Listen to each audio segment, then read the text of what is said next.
I'll start with the obvious. How much has COVID affected kind of Pontypool as a rugby club?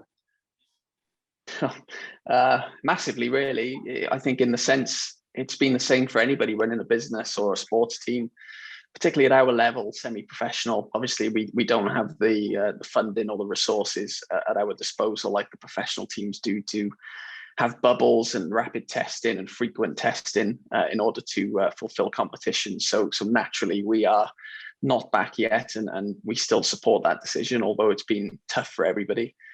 But yeah, I think from our point of view, quite selfishly, we were so close to getting promoted. Obviously, the season before that, we lost the playoff, and that was a really good chance for us to achieve our long-held ambition of getting promoted. And the season that never was in the end, we'd beaten Bargoed, Cross Keys, Bedwas, Neath. You know, they were our main rivals, and we beat them all once. And we had a 5-6 point lead, so it was firmly in our grasp. And to have that sort of taken away from us was difficult, but it pales into insignificance really when you consider what's going on in the world. And I think, you know, as a management, we fully understand and appreciate there's bigger things in rugby at the moment. And as tough as it was to lose out on promotion, I think keeping things in perspective, it was the right thing to do, and we supported the Welsh Rugby Union with that.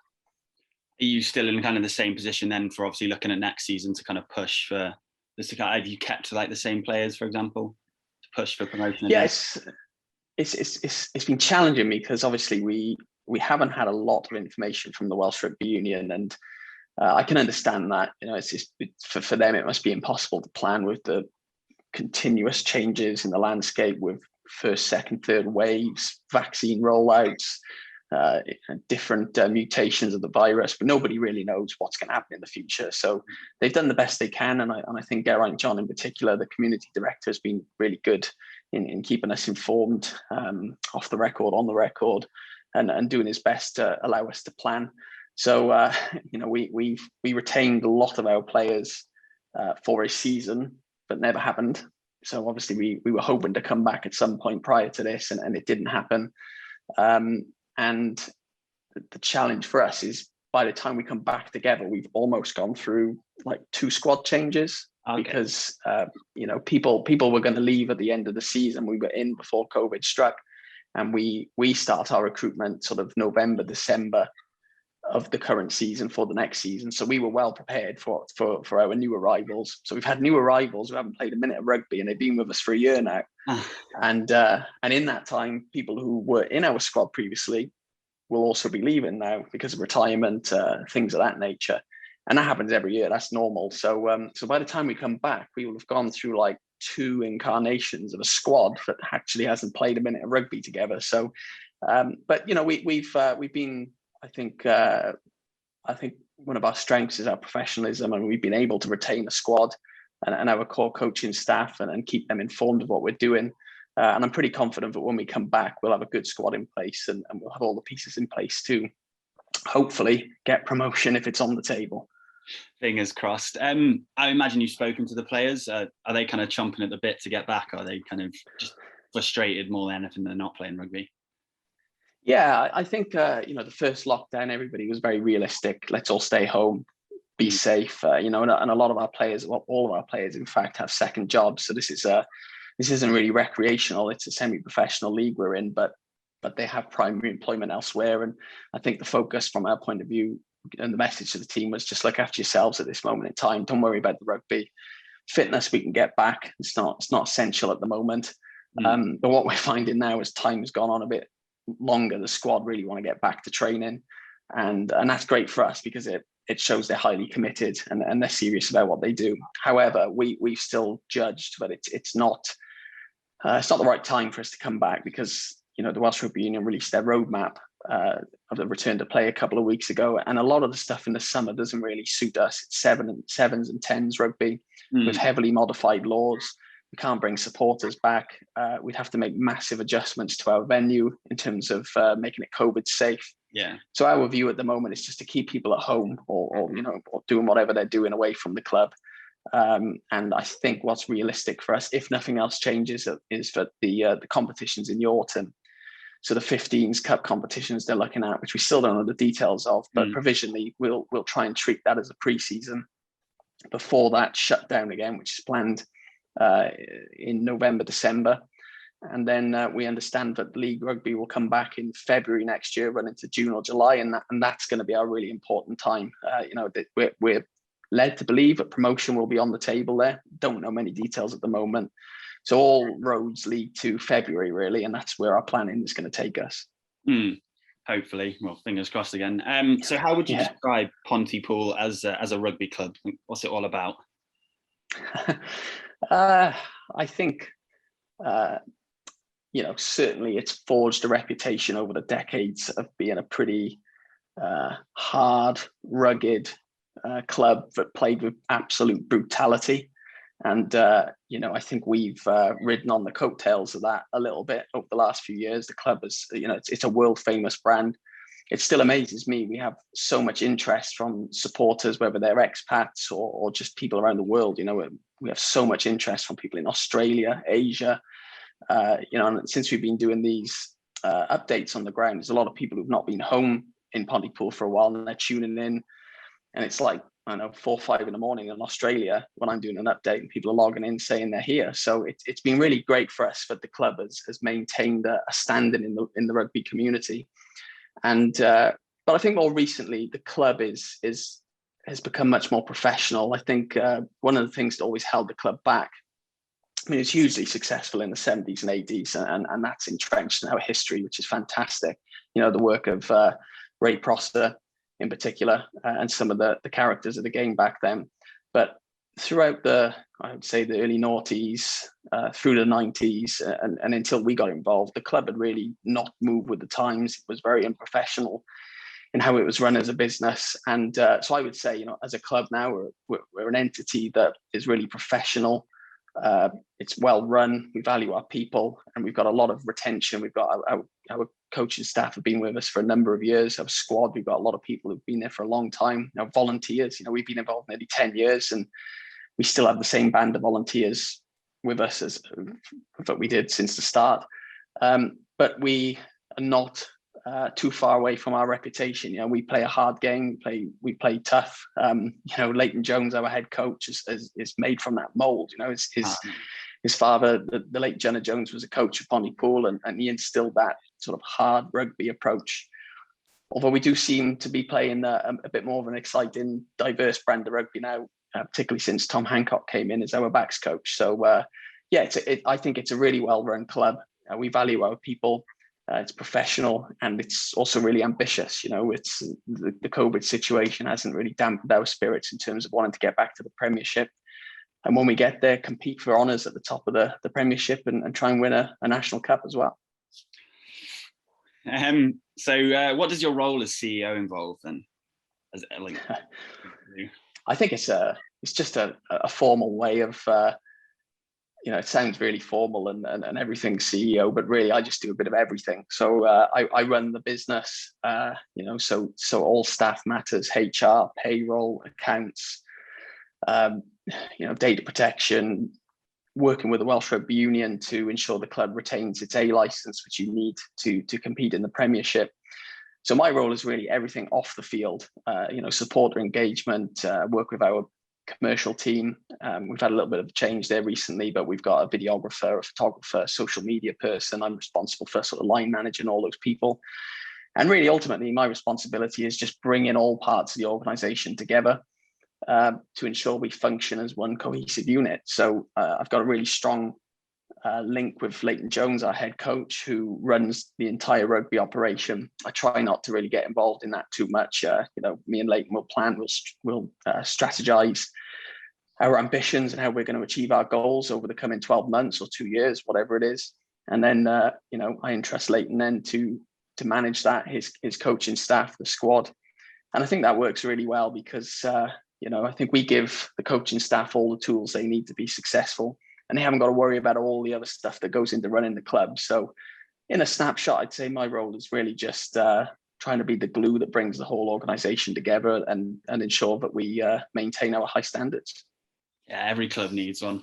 Kind of the word, something hero. I don't know. I'm trying to think of it. Yeah, so moving on then. So I saw one of your tweets. You mentioned that back in 2014, you wanted to make Pontypool Park a place everyone was proud of. Obviously, how pleasing then is it with this development? Yeah, how pleased are you with the development whilst you've been involved with the club? That's what I was meant to say.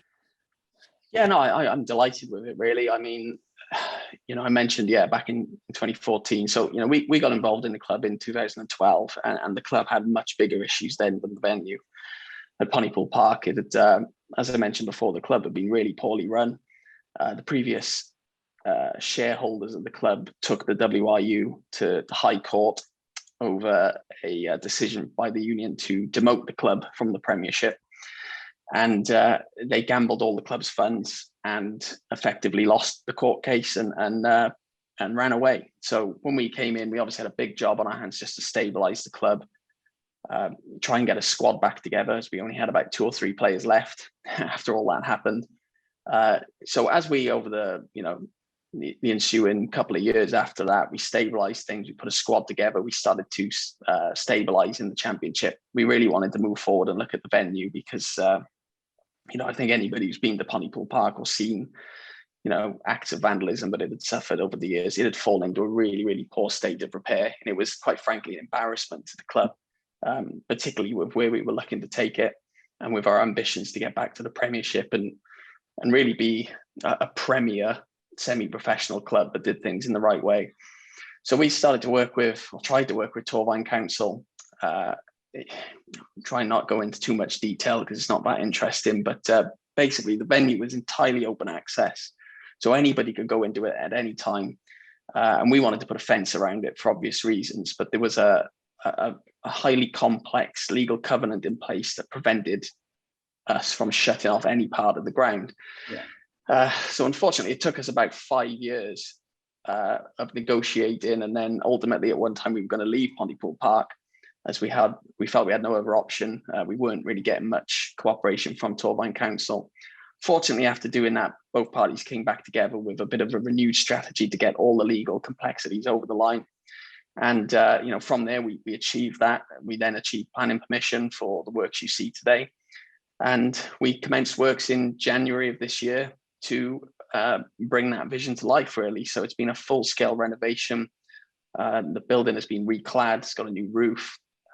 Everything has been, there's no stone that's been left untouched, really. So new seating, everything. And I'm really pleased now that, a vision we had all those years ago, and despite all the obstacles we faced, to see it come together, I'm really pleased with that. All we need now is rugby to come back, because something I've really noticed is I've done a lot of updates, Facebook Lives about what we're doing, and there's a lot of people who are saying, we haven't been to Pontypool Park since the pandemic struck. Not everybody lives locally to Pontypool, and they've appreciated the updates, but it's clear that there's nothing better than looking at it in person, and I just can't wait for the day when we can open those gates and people can see the venue and hopefully be proud of the job we've done.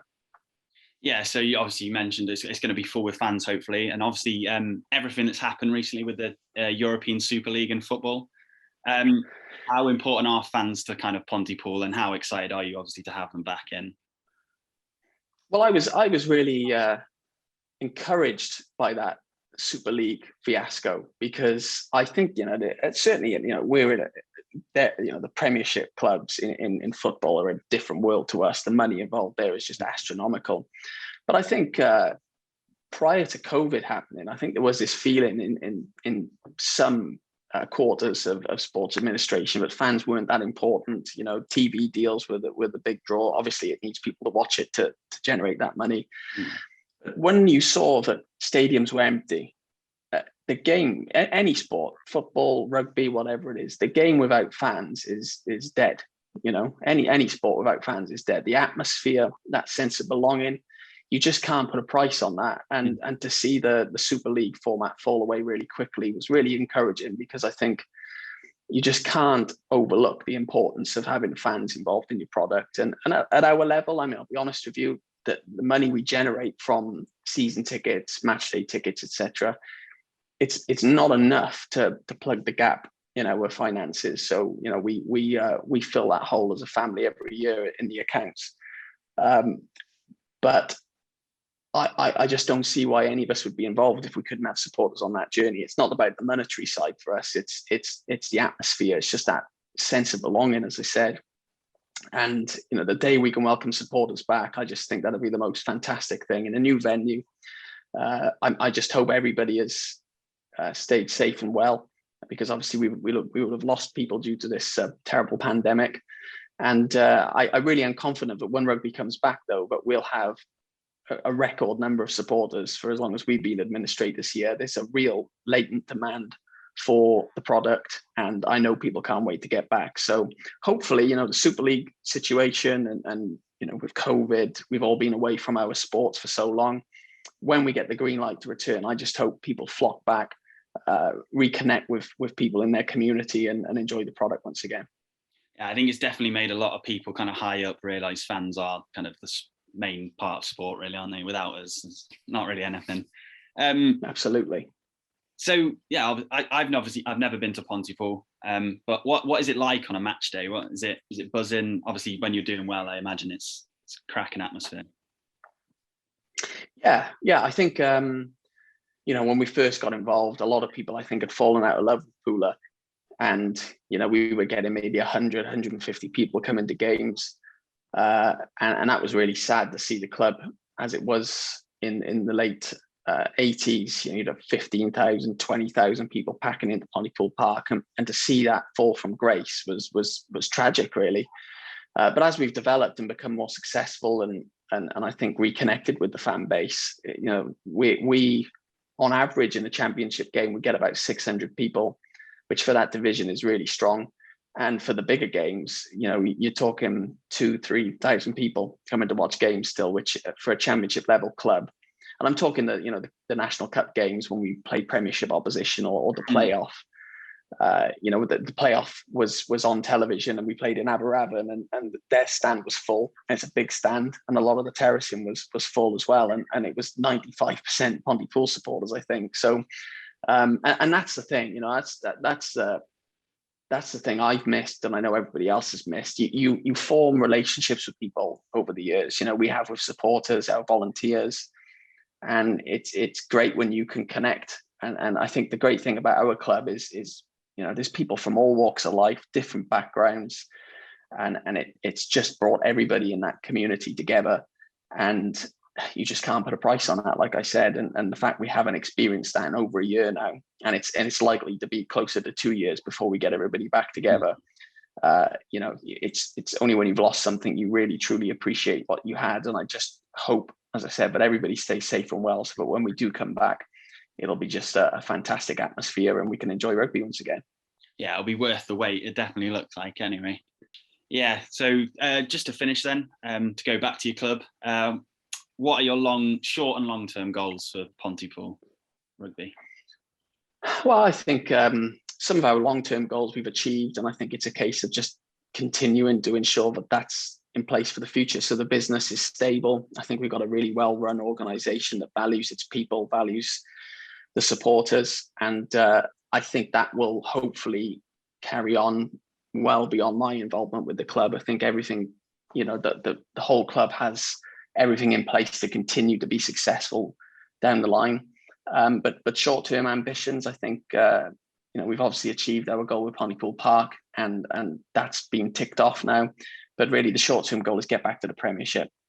Get back when it's safe to play rugby, and put all our eggs in the basket again, promoted. Because I think once the club is promoted, it'll be on a much healthier footing financially. So that if the day comes where I'm no longer involved or my family's no longer involved, it has enough in place to survive and to function. Maybe not as a top level Premiership club, but as a steady Premiership club. So I think a lot of my ambitions and a lot of my objectives at the club I've achieved. So I've been there nearly 10 years, and I'm really, really proud of the job we've done. So, there may come a time where it's time for somebody else to have a crack at it, but I'm really confident that when that time comes, everything is in place for the club to be successful down the line. Wicked. That's all.